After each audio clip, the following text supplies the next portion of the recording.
It is very important for disadvantaged communities to see and have specialists who look like them.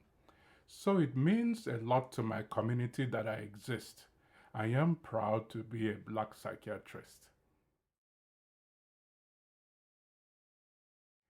It is an absolute privilege for me to be a psychiatrist, and it is a double honor to be a Black one. Where I grew up, there were specialists of various kinds, physicians, pediatricians, obstetricians, surgeons, and so forth, but there was no psychiatrist. So people with mental illness missed out. At least that's what my dad said. It is still the case today in many communities. There are not enough psychiatrists. There is no complete health without mental health. We bring something different to the table. We are able to understand physical illness as well as the psychological and social dimensions of distress. Being Black means that I bring a unique perspective, and that is very valuable to my community. I am made to understand by patients of diverse backgrounds that seeing me in that space means they're able to settle into the consultation and do not need to over-explain some issues. What I've noticed over time is that being a Black psychiatrist, I am able to correctly locate the illnesses of Black people with the correct diagnosis. As they tell me, they often struggle with misdiagnosis. Also, I am able to communicate with them in a way that they understand so their treatment can stay on track. Black people often find health systems to be adversarial and unreliable. Also, I am able to understand and act on racial trauma and all that comes with it. In the end, it is a win-win. A win for society, a win for my patients, and I go home very satisfied. I grew up on the grounds of a mission hospital in southeast Nigeria. It was a hospital that hosted a steady stream of international specialists. At the time, it was accredited for specialist training with the UK's Royal College of Obstetrics and Gynecology. So awareness of illness and improving the lives of people with illness were part and parcel of my daily existence. My dad worked as one of 2 consultant physicians, and his shared catchment area comprised about 2 million people. He would later say of his experience there, "You saw everything under the sun." Their passion really encouraged me to become a doctor.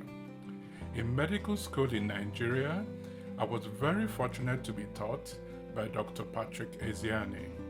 He introduced me to the joys of psychiatry. I was absolutely fascinated. Up till now, I have not met any psychiatrist with such detailed knowledge of ICD-10. I followed him everywhere he went to consult: acute hospital, psychiatric hospital, the prison, people's homes. He patiently answered my questions and introduced me to a new way of thinking. My class was the last class he taught before relocating to the UK. When I arrived in the UK some years later, I did a clinical attachment with him, and he bridged the gap between my medical student interest and the professional practice of psychiatry in the UK. Since then, I have not looked back. I trained in Southeast Ireland in the Kilkenny area, London, Northeast England. This helped me experience the breadth of practice of psychiatry across the British Isles. I draw my influence from clinical and historical sources. I was very fortunate to be trained by some psychiatrists that left a deep impression on me.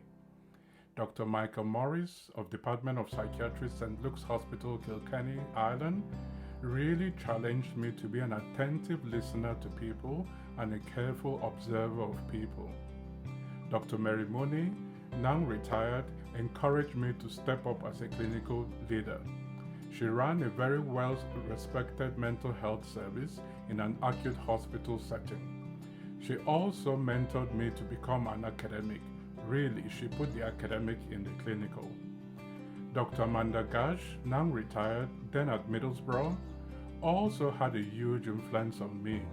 She taught me the principles of liaison psychiatry and then more, things that are not necessarily part of the curriculum, like compassion and bringing my full self to work. This is what I, in turn, encourage in my trainees. Some years ago, I attended the Congress of the World Psychiatric Association in Cape Town, South Africa. I came back a changed person. Whilst I learned a lot from the Congress itself, after the Congress, I was able to visit some sites that were associated with the life of Nelson Mandela, and it left a deep mark on me. I realized that some of the struggles that we're experiencing are not new, but we can overcome those. In psychiatry land, those would be things like differential attainment in psychiatry education, differential outcomes in physical health treatment of people with mental illness. I also followed the activism of Barack and Michelle Obama. I learned from them that it does not matter where I've come from. What's more important is where I hope to be as a Black person and as a clinician. What I'm most proud of are the medical students whom I've encouraged to choose psychiatry as their careers.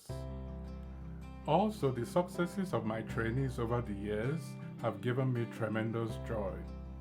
A good number of them are now consultants in their own rights, and they continue to challenge me in their thinking and shared drive. In recent times, I have been appointed to the editorial board of the BJ Psych Advances Journal, the Royal College of Psychiatrists CPD journal, and I am super excited to deliver educational content to an international readership. I get a steady stream of positive feedback from general practitioners and other specialists that I work with, that my input makes a difference in the lives of their patients and in their own professional practices. This makes me very satisfied. In tackling health inequalities, it is very important for disadvantaged communities to see and have specialists who look like them. So it means a lot to my community that I exist. I am proud to be a Black psychiatrist.